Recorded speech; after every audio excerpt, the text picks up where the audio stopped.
So something has been brought to my attention. You deserve to die because you are a sinner.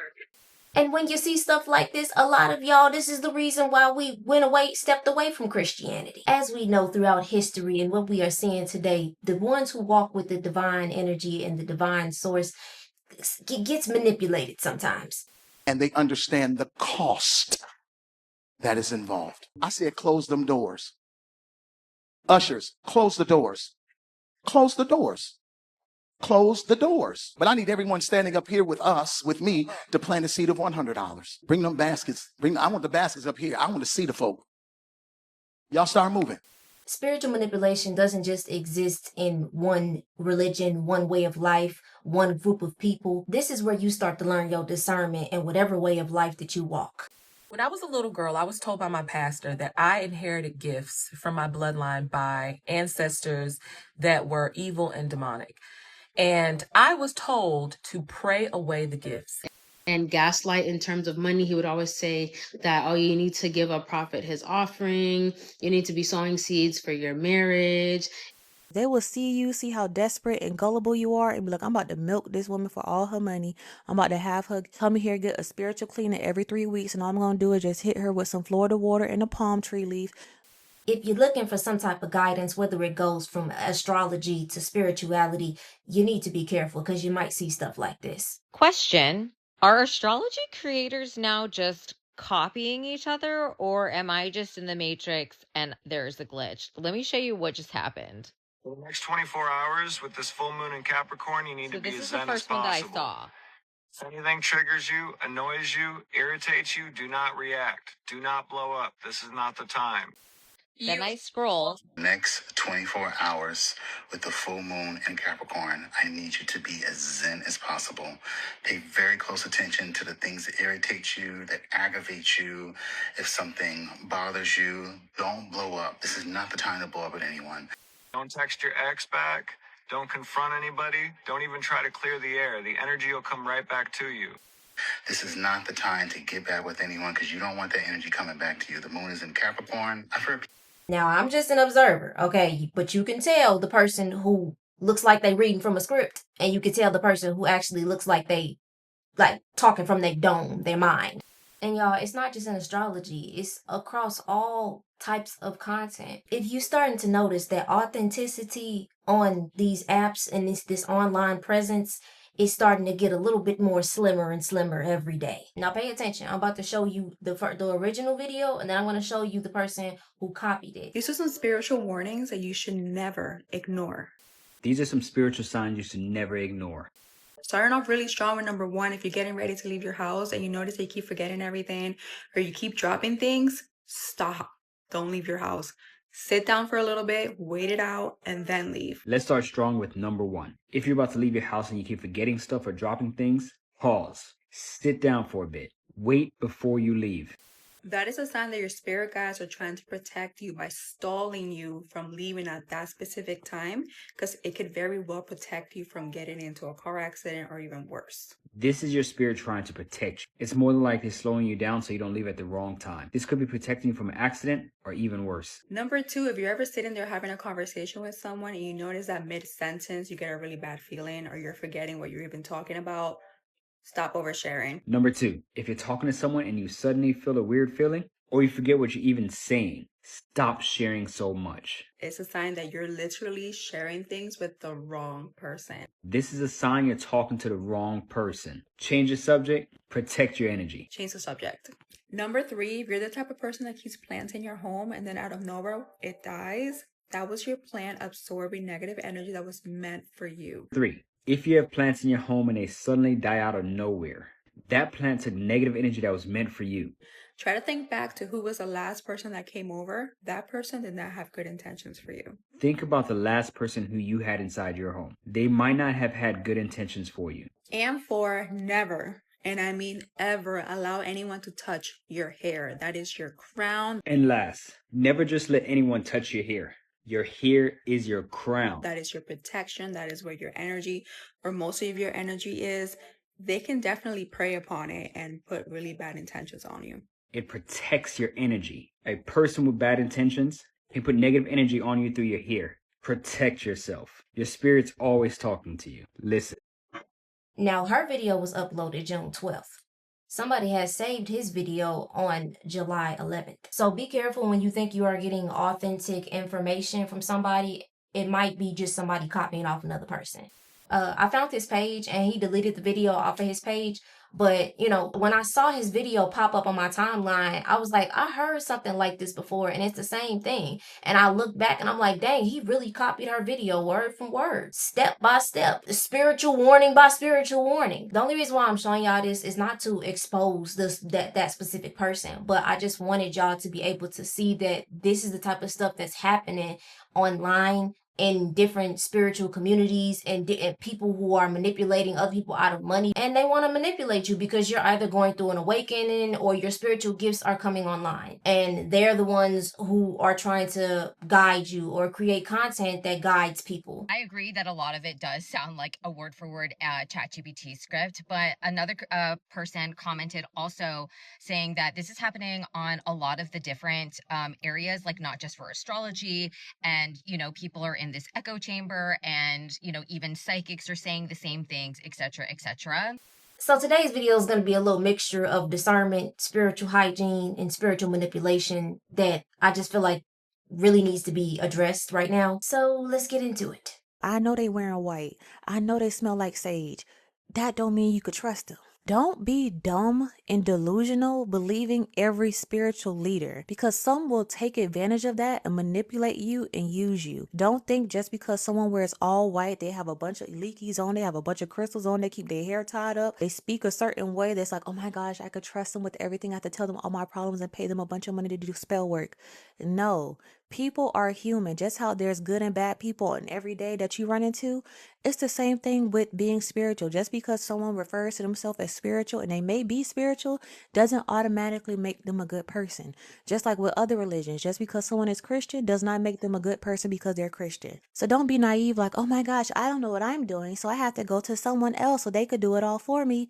Because not all people have good intentions. They will see you, see how desperate and gullible you are, and be like, I'm about to milk this woman for all her money. I'm about to have her come here, get a spiritual cleaner every 3 weeks, and all I'm going to do is just hit her with some Florida water and a palm tree leaf. Learn to listen to your own gut intuition and spirit so you know when you're in a situation where a person is trying to take advantage of you. You deserve to, because you are a sinner. As angry as this video makes me, it's no surprise that a religion that has the most historically violent past would teach such a violent doctrine. Telling a child that they are a sinner and that they deserve to die is psychological abuse. And the church, evangelical Christianity, is the only place on the face of the earth that could get away with that. There is no parent that could tell their child that on a regular basis without the Christian message and not be reported to CPS for doing so. Because you are a sinner. Okay? Said this before and I'm going to keep saying it. When you willfully reject who you are, not when you are forced to assimilate, not when you are forced to let go of who you are, but when you choose to keep rejecting who you are because you are scared, it breeds this narcissistic psychosis that tries to make everybody around you buy into the things that you think, feel, and believe are true because you don't want to live in that shitty, miserable world of self-isolation by yourself. It's so funny because I actually went to see Kev on stage when he was here in Atlanta doing the Back Pew Kids tour as a Back Pew Kid, a PK, and a former Christian. And there was one part of the show which was phenomenal where he was talking about, and I'm paraphrasing, that white Christians and black Christians serve two different gods. So like white Christians, their God is good to them. You know, Pastor Chad comes out in shorts, boat shoes. He's talking about how God gave him a Range Rover on Monday, a smoking hot wife on Tuesday, and $10 million in a trust fund on Wednesday. But black people's God is always about suffering and needing to be delivered. And basically our gods reflect the experiences that we're having. And it's so funny because Dr. Robert Sapolsky and No Nonsense Spirituality here on TikTok have talked about how if you show them who your gods are, they will tell you who you are as a society. And the reason why religion thrives so much in the desert is because there's nothing else to do but ponder the misery. So when people are like, why do Christians never lead in love? Because their God was egregored out of fear. Because their God was egregored out of fear. And there are so many sectors and denominations to Christianity because Christians cannot decide on which God they want to serve. So they have to split up and go into their own little groups and cliques. So now you have these newer Christian gods that are more loving and more accepting to thrive in the progressive societies that they were created for. Just like you have the gods like the one Jackie Hill Perry serves, which is a god of suffering, misery, and fear, because he was created to control a specific type of society. Just so we ride in the same track on the train, since we on the topic of Christianity, can I share with y'all like some historic information about like how it was manipulated and how we got to this section in this area of Christian? First of all, you start to realize there's no such thing as an unimportant person. There is no such thing as somebody who is worthless. There is no such thing as somebody who doesn't fit or doesn't belong. And there is no such thing as a sinner. Now this is a big one, the sinner concept. There's a book that used to be a nice book once upon a time, before the Council of Nicaea got a hold of it in 325 AD on behalf of the Roman Empire and changed some books around. Once upon a time, the book that we call the Bible now was about 20 times bigger than it is, and the word sinner wasn't used once. We were not ever looked on by God as lowly, pathetic, bad creatures that could be manipulated by guilt to hopefully get back into God's favor. Why? So we wouldn't have to feel so miserable all the time down here. So maybe we could have what we needed. So maybe we didn't have to be afraid of death. There are teachings that we're beginning to bring back here, because our teachings were part of biblical texts. See, the Bible, what became the Bible, was part of a much larger series of books called the Mahabharata books. They're the teachings of the inner Christ. They are the teachings that Jesus taught. They're the teachings that, after that, the Cathari of southern France taught and were killed for it in 1244 AD when they were exterminated by the Roman Catholic Church. Now my Christians, the ones with gifts, and even the ones who are not Christians, and we got spiritual gifts. Here we go. About spiritual manipulation and how it works in religious narcissists. So religious narcissists usually try to attach themselves to people who are highly anointed, prophets, prophetic people. They can see your anointing, they can see your light, they can see the God within you. The ultimate goal is to stop you, silence you, to destroy you. One of the spirits that's within narcissists is the Jezebel spirit. We know if we read the story of Jezebel and Ahab, she was very manipulative, controlling. She liked to exert her power. She wanted to silence the prophets of God, and she killed a lot of them. So when you first meet a religious narcissist, they're going to tell you that, you have such a gentle spirit and that they love the God within you. They're going to be uplifting and encouraging because they're going to make you think that you guys are playing on the same team. You're praising and honoring God, but the whole time they have really been sent on an assignment by the enemy to stop you, to make you question your identity, to make you question your worth, to make you give up on your assignment, to make you give up on God. They're going to start speaking against everything that God has told you that you are. They're going to tell you that you are not the man of God or woman of God that God has called you to be, or that you think that you are. They're going to tell you that you have mental issues and try to make it seem like you're crazy. They're going to try to manipulate you with the word of God, because most religious narcissists are pastors, where they're titled as pastors, preachers, teachers, apostles, prophets. They're going to use the word of God to try to manipulate you. And if you don't know the word of God, this is how religious narcissists can gain control of you, because you're thinking that you're dating someone who is sent from God, who is reading the word and not using it for their own agenda. But they will use that word and they will flip it on you. And if you don't have a strong foundation in God yourself, this is how religious narcissists gain control over a lot of people. Okay. That ain't enough for you. I got a story time. I got a story time. Yeah. Come on, let's go. So we got one. Hold on, shit. Let me show you. God damn it. Hold on. So we got one story where a pastor told this. She was a little girl at the time, to pray away her spiritual gifts that she inherited from her bloodline. And we got another story where a woman was manipulated financially, emotionally. It just, come on, y'all. Come on. I done showed you evidence. I done showed you examples. Now it's time to give some real life stories, experiences that people went through. All right, so I'm going to go ahead and share with you guys my experience with spiritual manipulation, spiritual abuse. That way you guys can better understand why I move the way I move, why I think the way I think, why I say the stuff that I say. So let's jump in. So this time 4 years ago, I met a man of God through a cousin of mine who just randomly ran into this man. And the reason why that connection, I guess, stayed longer than it should have was because he was prophesying things about us. And I want you guys to know right now that there are a lot of prophets out here that are not actually prophesying with the help of the Holy Spirit, but they're prophesying with the help of familiar spirits. And you have to be able to discern that. So the first thing that this man of God had prophesied to me was about a guy that we had just broken things off. And he basically was saying that he saw him in the spirit and that he was protecting me in the spirit and that he's my husband. And mind you, I'd never had anybody give me a prophetic word like this before. So I really believed what he was saying. Also, just want to throw it out there that I had just given my life to Christ about 2 months before I met this man of God. So I was really just trying to walk on the right path. I was just really trying to do things the right way overall. So this man of God's first prophecy was the beginning of my encounter with spiritual manipulation, spiritual abuse. It wasn't just a spiritual thing. It also became a financial thing. He would like guilt trip, and gaslight in terms of money. He would always say that, oh, you need to give a prophet his offering. You need to be sowing seeds for your marriage. It even got to the point of him telling me that I needed to give away like a whole bunch of the shoes that I had at the time, which I had like over 130 pairs of shoes, which I did it because I wanted to be obedient, right? During this time of my life, like literally nothing was going right. I was encountering spiritual attacks literally like every day. Something was either standing on my back, something was either suffocating me, something was either dragging me out of my bed, doing whatever, ever since I came into contact with this man of God. I had like a feeling about him, but because of that manipulation, him trying to guilt trip me to be like, if I tell you this, then just know it's from God. I'm a man of God. You have to listen to what I say. So I couldn't really like, I guess, get out of the situation when I truly wanted to.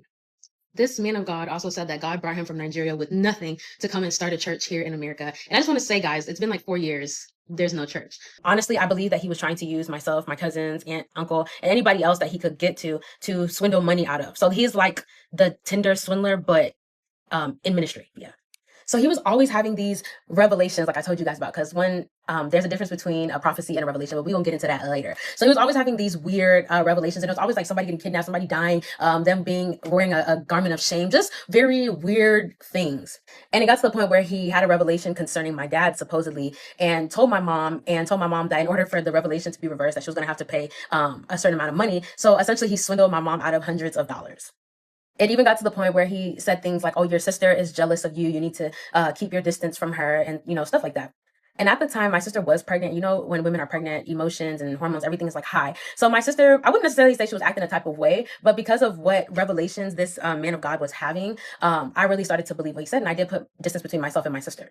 Aside from that, I am 100% sure he was also a dream manipulator, because things that he would speak, I would dream it. And it was always bad things. I never had good dreams whatsoever.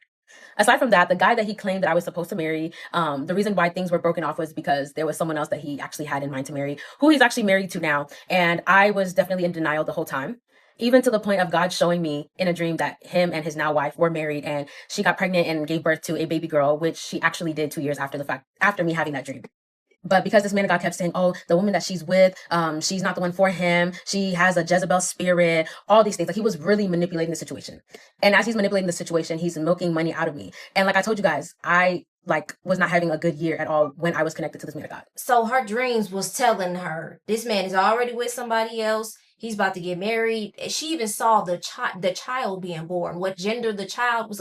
Her spiritual foresight, her higher self, her powers, her gifts were showing her exactly what she needed to see. And because she believed in this spiritual prophet, he manipulated her into thinking that, that ain't something that's gonna happen for too long. You need to just go ahead and wait. Like, I can already see it just manipulating her. And me telling y'all, me sharing this information with y'all, sharing these stories, sharing what I've been seeing lately online, and what I feel called to make a video about, is not for you to villainize anything.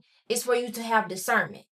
Just make sure you keep that in mind, because I know people like to villainize and say, this is bad, this is bad, this is good. Like, when I was a little girl, I was told by my pastor that I inherited gifts from my bloodline by ancestors that were evil and demonic. And I was told to pray away the gifts and to, what was the word he used? Denounce. He told me to denounce every gift that... This man told me, you are to denounce every gift that is in your bloodline. Spiritual people, I know y'all can feel the weight of what he had me do. He said, denounce every gift that is in your spiritual bloodline. And I did. And I'm going to tell you the story about how all of this happened. What did I see? What did I know as a child, and how early did it start? It started from as early as I can remember. I want to say about 5, and probably sooner, but I don't have memories of it. There would be times when I would know when people would pass away. I had a strange connection with death, and it's strange that, like, I talk about grief now. I would know when people would pass away, and also people in my family, when they would pass away, like uncles or, cousins and stuff like that, they would come, we would kind of meet in this white room the night before they would pass. It's almost like we would meet in this white room and we would discuss things, and then they would pass away and they would go on. And I know with my great uncle, he came to me the night before he passed away, and we met in that same white room. He had a white suit on. He looked so heavenly and angelic. And we talked about some things. And when I woke up, I heard the news that he passed away. He was afraid of cemeteries. Not because I was afraid of, like, the dead, but oh my gosh, I'm gonna have to tag my sister so she can, like, co-sign on this. I was terrified of cemeteries. Whenever my mom would drive past a cemetery, I would close my ears, close my eyes, I would duck, and I would have to do breathing exercises, knowing stuff about the people who had passed away, knowing things about their lives. Another thing that happened, and this one is very sensitive, and I'll just give a trigger warning for this one. There was a time when my mom, we were in the car driving past this wooded area, and I just kept telling her, there's a girl over there. There's a girl over there. There's a girl over there. And we eventually saw that there was a young woman who was found over there. And I struggled with depression a lot as a child. I was diagnosed with clinical depression at a very young age because I had all these gifts, and I was told that I was demonic and evil and to suppress my gifts, and I had to pretend that I was not connected to everything that is. Also, another thing is I see auras. Well, what I think are auras. I see colors around people, and this has been a natural part of my eyesight since I've been on this planet. I have never not seen them. The last one that really, really, like, got my mom's attention. We were in the car driving somewhere, my mom and all of my siblings. And I told her, I had to be about 5 or 6. I told her, don't go that way. Don't go that way. There's going to be an accident between a white van and a yellow car. Like, how strange is that? It ended up happening. We got stuck in traffic for so long and eventually rode past that white van and the yellow car. So let's fast forward to this pastor. We went to this church, and I was told that I knew too much, and I knew that I saw too much, and I saw things that I had no business seeing. And I was told to denounce every last one of my spiritual gifts, almost like a spell. It was almost like a spell that he told me to do, if I can be real. And he told me the words that I needed to say, that I needed to repeat after him. And he told me, you need to say these words, and you need to denounce every gift that is in your bloodline. I spoke those words out of my mouth, and I denounced every last gift that was in my bloodline, which is so dangerous. Oh my gosh, because that not only affected me, but it affected everyone in my bloodline. The dreams stopped. The intuition stopped. It eventually stopped, and I felt normal. I was so happy. Like, yes, I'm not a demon anymore. I'm not a demon, and I'm not evil. I don't have these, these horrible, evil gifts. And then I started to become even more depressed because I was suppressing who I was. And I didn't feel like myself. I started to spiral emotionally because I was told by people who I was supposed to be. I was told who I was supposed to be by someone who was afraid of me seeing the true them. Now let's fast forward to April of last year when my mom passes away. My spiritual gifts and my intuition heightened like nobody's business. All of these things, these gifts that I had, came rushing back in like all at once, and it was overwhelming, and I didn't understand what was going on. And you can check on my page, I talk about like all of the spiritual things that happen with grief and with this transition. And now I'm in a place where I want to be who I am. I'm in a place where I know that what is in me, what was placed in me before I got put on this planet is good. Everything about me is good. Everything about me has a purpose, and every gift that I have is needed.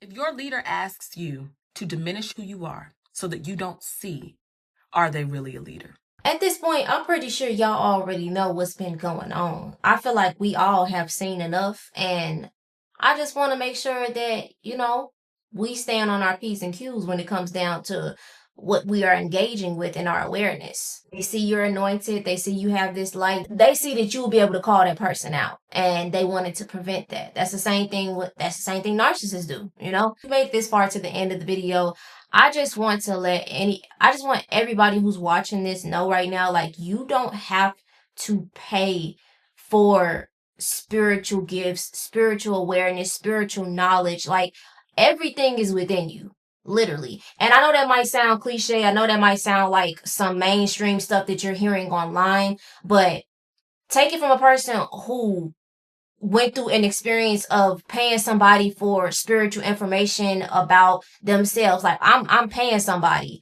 I pay somebody to tell me about myself.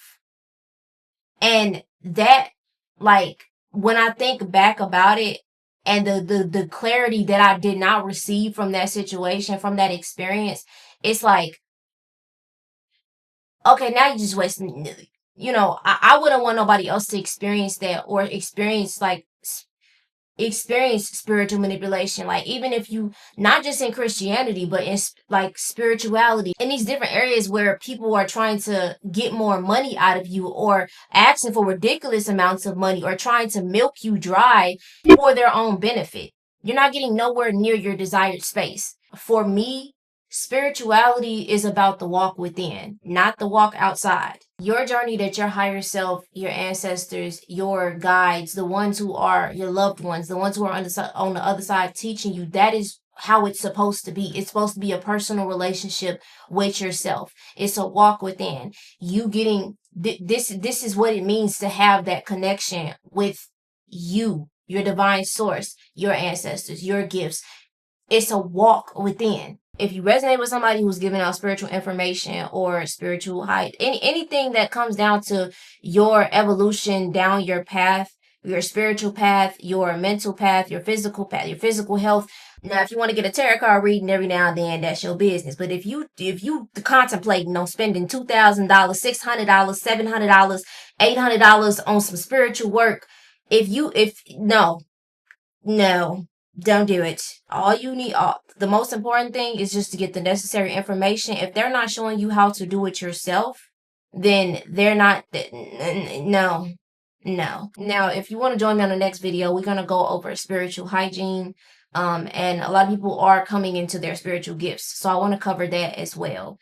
So yeah, I will see y'all on the next video, and I love y'all. Thank y'all so much for the support and the growth of this channel. Your walk within is so personal, and it's so important for you to have that relationship with yourself, and you do not need the validation of anybody else, any spiritual leader, any family member. This is what it means to go within. This is what it means to have that personal relationship. Now, some people go in psychosis. Some people don't know how to discern because they haven't done their healing. But that's when, you're able to tap into your gifts and be able to have that relationship with yourself and with the outer world of your reality. It goes into different, it's layers and levels to it, but mainly is going within for your own healing, freedom, finding peace within yourself. That's the main basis of why, everybody's just scattered all over the place. So yeah, I'm out. I'll see y'all later.